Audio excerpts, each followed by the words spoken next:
Do you want to customise your roller skates but you're not really sure where to start? In this video we're going to go over the entire anatomy of a roller skate, so by the end you'll be able to confidently make whatever changes you like. I'm Katie and you're watching Skatey.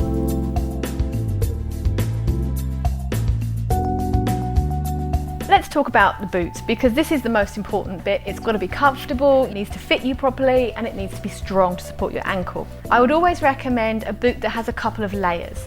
So this boot here is a child skate, so it's really flimsy. Whereas something like this is really strong. It's got good construction, and the boot, the upper, is sewn to the sole, because if they're glued they can lift up. It's really dangerous. You think you've got all this weight on here and all that's holding it on is a layer of glue. So you really want to try and avoid that if you can. Now the skates that have got lots of padding are really good. So there's this one here that's got this padded cuff. I know it's not possible at the moment with skate shops and things being closed, but it's a good idea to try them on if you can. So lots and lots of people ask about the heel of a boot. So this boot is what I would call a flat boot, but if you look closely, it's still got a little bit of a heel. I think a heel is really good for a beginner because it pushes the weight onto the ball of your foot, which is where you want it for safety. I've mentioned before with sizing is lots of people say to size up, which I don't recommend. However, look at the brand's measurement guidelines, because lots of the brands are different. These sorts of skates are measured in millimeters. So this boot is a 255, which equates to about a UK 5. And then this boot is a 260, which equates to about a 5.5 in a UK size. Now I skate in both of these without any problem. So I've mentioned lacing before, but the most important thing is to have it loose here so your toes can wiggle. And then what you want to do is once you get to this kind of mid-foot area, is you want to have it tighter, because this bit here is what's going to lock your heel in so your foot doesn't move. If you've got these hooks, don't forget to go down. It's really important because it will stop them from coming undone. But you don't want this bit too tight. Now if it's a new skate, what I recommend to do is to actually lean forward, so you push your foot like this and then you do it up, because then that will allow you to bend your foot nicely.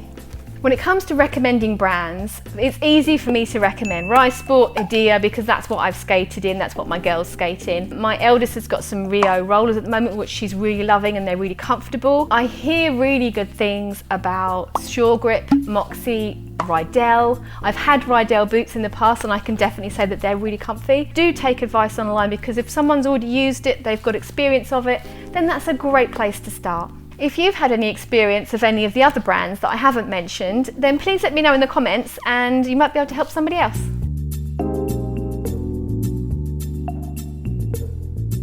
Let's talk about plates. So I've kind of got three really good examples here. So this plate, the plate is this piece here which attaches the boot to the wheels. So this is the plate. So this is all plastic, even the trucks are plastic. This is okay for children. It will have a weight limit on it, probably of about 60 kilograms, so it's not great for adults. Now this is a plastic plate, but it has got metal trucks. So this is okay. Look for the weight limit, you need to be careful, but this is quite a good starter skate. Finally, what you really want is this. So you really want a plate made from a metal alloy. So aluminium, magnesium, something like that. It's nice and strong, it's not going to snap. Now the cheaper ones that are made of metal alloy can be quite heavy, but they are stronger and they will last a lot longer. Let's talk about one of the more complex pieces of the skate, the truck. The Kingpin is the main piece here, the shaft that everything goes onto. Now, the Kingpin is generally at about a 10-degree angle, which means that the wheels are directly underneath you. Now you can get skates that the Kingpin is at a 45-degree angle. Now this is more used for derby skaters, tend to love 45-degree angle trucks because it means that you can corner much quicker. They call it cutting in derby. The next component is the bushes, or the cushions, depending on what you want to call them. You tend to have an upper cushion, which I'm going to call the skate side, and a lower cushion, which is the floor side, with the truck in the middle, like this. There we go. So the top cushion tends to be the deeper cushion, which supports the weight of the skater. Now, if you're replacing it, you need to make sure you're replacing like with like.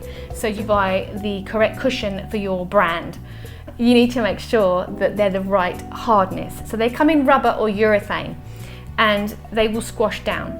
If you are a heavier skater, you will need a harder cushion to take your weight. Now, the smaller cushion is the one that is floor side. Now, this one is responsible for making your edges tighter, helping you to spin. So you can have a harder one at the top and a softer cushion at the bottom. So you can completely customize it to whatever type of skating you are doing. If you do change your cushions, you want your bigger cushion to remain big. It needs to keep the dimensions. So when you put it back together again, don't over tighten it. Because if you over tighten it, you'll squash your cushions and they won't be able to do the job that they're supposed to do.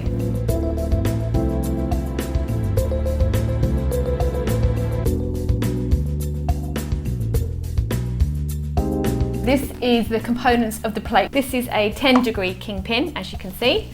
So let's put it back together, shall we? So the first thing we need is the upper cushion cup.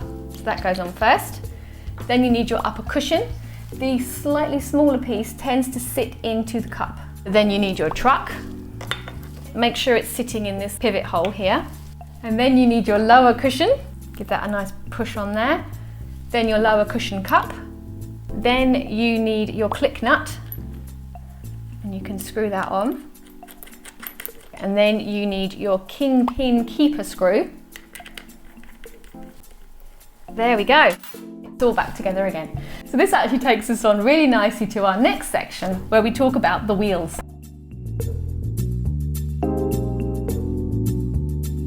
Skate plates will have either a 7mm or an 8mm axle.